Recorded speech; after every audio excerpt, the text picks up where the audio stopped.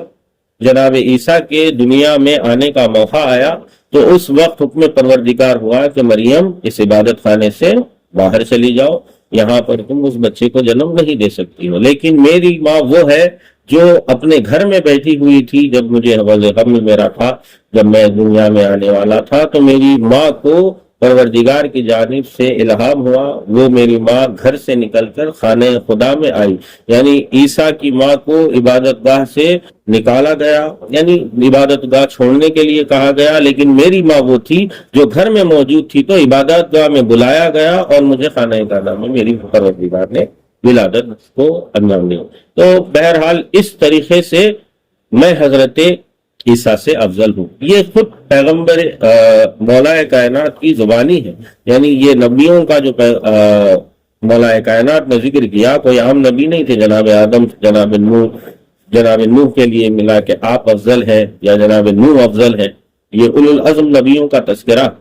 تو مولا کائنات نے جواباً کہا کہ میں نوح سے افضل ہوں، اس لیے